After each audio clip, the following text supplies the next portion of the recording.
Huh? I can't believe you missed the shot tonight. Oh, man. What was going on? I mean, you had 10 out of 11, Mhm. 8 dunks in the second half. What were they doing on the inside? Really just making the right reads. In all honesty, there was a lot of guys that was coming over to help when guys were getting downhill. That's my job, get guys downhill, set screens, just make sure that whenever, eyes are on me, just be in the right spot at the right time to catch a lob or get a dump ball pass. Pretty much it, though. You had 8 dunks, 7 dunks in the second half. Mhm. I don't know if you can do that or not. Nah. Yeah, I think I lost count around like 4. You had your first career 25-5 game. Mhm. Did you know that? Yes, they told me after the game, but I didn't know during.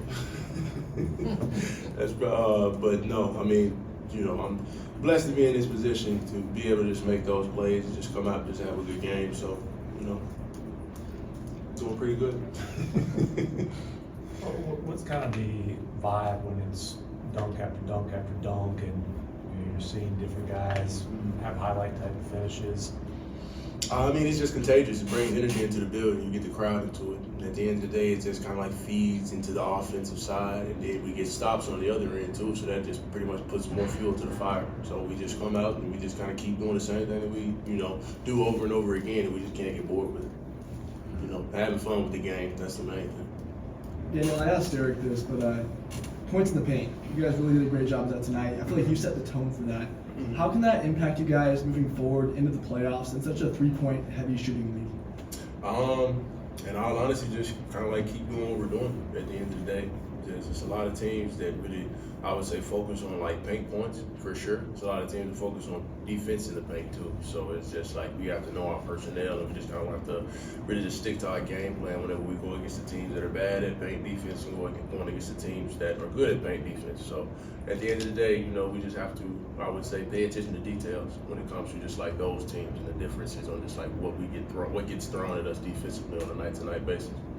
Daniel, I know you've only been here for over a month, but you and Derek Lively, y'all both came off the bench, y'all both started. What does your relationship look like with D-Live on and off the court, and what has it been like working with him every day? Oh, on and off the court, I mean, it's just like I got a little brother that's taller than me, in all honesty. His energy coming towards the game, his mentality, his maturity is like for sure, like the sky's the limit for him. And I see it on a day-to-day basis. He really just locked in with just like how he wants to progress in this league, and he just stays, positive at the end of the day. So, I kind of take notes from what he's doing for sure with a team that, he got drafted to. He's just taking it one day at a time, I see. Okay, it was 18 total dunks. As a person that had most of them, Yeah. how do you assess not only the court vision of your teammates, but the chemistry between you guys? I mean, it's great because, the chemistry is more built off the court, I would say, and we've gotten to a point to where it's, more and more time that we've spent together and we've figured out just ways to get the things that we want on the floor on a night-to-night basis. So it's just that more of just like that repetition of us working together. And just like I said, I always piggyback off this having fun with the game. Once we have fun with the game, it's just like it's contagious. It goes around the team. Everybody's happy. Everybody's positive. It may be some frustration here and there, but we get through that as a team for sure. We don't play another game until Monday. How do you take advantage of all this off time? Oh man. For sure get rest, take care of the body, and then, of course we're gonna, I would say, fix a lot of stuff that maybe we're kind of lacked in tonight, defensively, offensively, whatever, but for sure just getting rest, taking care of our body, taking care of our mental, and just getting ready for the next one, and not just getting too, I would say, comfortable with having days in between. You can reach out to any of your Wizards teammates and thank them for the gift they gave you tonight?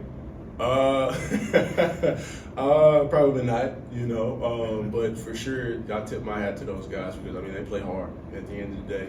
I'm pretty sure that was a rough game that they had to play tonight against Sacramento, so I tip my hat to them.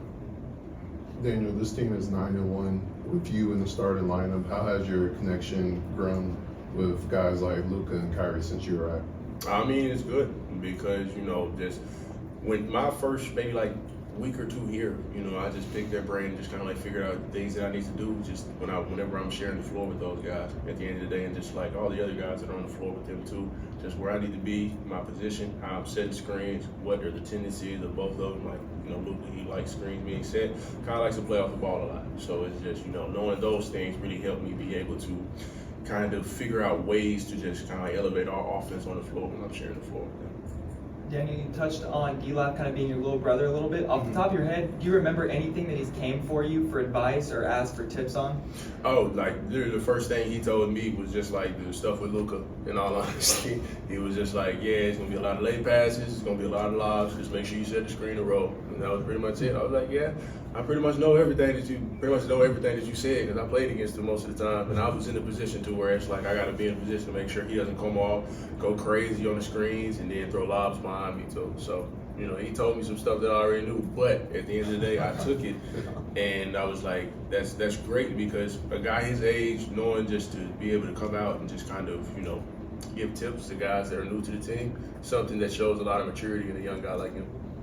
As mentioned, you had most of the dunks tonight, but Kyrie Irving had a pretty nice dunk himself. Can you kind of give a reaction to that incredible alley-oop? I mean, I didn't think he had it in him. You know, it was a hot lob. I was like, oh snap! You know, I thought he was going to give a two-hand. He gave us a one-hand. It was dope though because just seeing how it just played out, I was like, yeah, we're going to get something crazy out of these two, and they gave us something crazy for sure.